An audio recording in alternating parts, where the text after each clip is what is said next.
एक बार नदी के किनारे पड़ी हुई मिट्टी हमेशा देखती थी कि उसके ऊपर से रौंद कर एक स्त्री आती है और एक मटके को अपने साथ लाती है और उस मटके को अंदर और बाहर से धोया जाता है और फिर उसमें नदी से पानी भरकर उस मटके को सिर पर रखा जाता।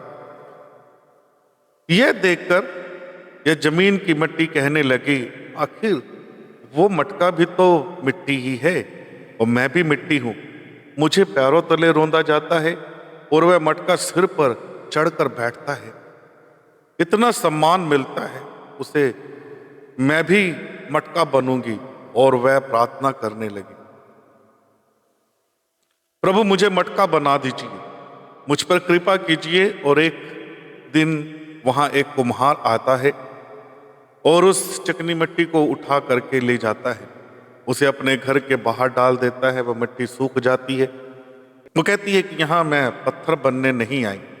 फिर कुछ दिन बाद उस पर हथौड़ा चलते हैं, वह मिट्टी चिल्ला उठती है, उसे छाना जाता है, फिर उस पर पानी डाला जाता है और उस पर कुम्हार चढ़कर कूदता है और मिट्टी मन ही मन रोती रहती है, ये मेरे साथ क्या हो रहा है?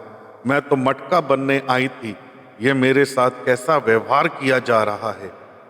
उसी समय उसे उठाकर एक घूमते हुए चाक पर रख दिया जाता है और वह चक्कर खाने लगती है और फिर उस पर अंदर और बाहर से दबाव दिया जाता है और वह एक आकार लेने लगती है।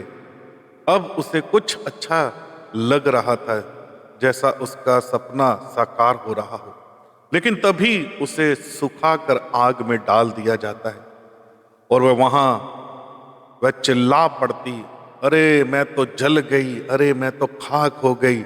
लेकिन जब वह अग्नि परीक्षा से होकर बाहर आती है, खुशी खुशी दुनिया को ठंडा पानी दे पाती है। और जी जो आज के इस दौर के अंदर इस कहानी से हम इस बात को सीखते हैं कि कई बार हमें दूसरे की सफलता बहुत दिखाई देती है कि दूसरा व्यक्ति इस प्रकार से है, दूसरा व्यक्ति इस प्रकार से सफल हो रहा है, लेकिन उसके पीछे का उसका परिश्रम, उसका कठिन परिश्रम हमें दिखाई नहीं देता कि किस दौर में से वो गुजर करके उसने उस परीक्षाओं को पास करके अपने जीवन के अंदर सफलता को पाया है। हमें उसकी सफलता, उसकी आशीष हमें बहुत नजदीकी से दिखाई देती है, लेकिन उसके पीछे का परिश्रम, उसका डेडिकेशन हमें दिखाई नहीं देता। लेकिन जब हम उस दौर में से गुजरते हैं तब हमें महसूस होता है कि उस व्यक्ति ने कितनी मेहनत की है उस लक्ष्य तक पहुंचने के लिए, उस मुकाम को हासिल करने के लिए, अपने जीवन के अंदर आशीष पाने के लिए उस व्यक्ति ने कितनी मेहनत की है। परमेश्वर इस स्टोरी के द्वारा आप सबको बहुत सारी आशीष और बरकत दे। Thank you.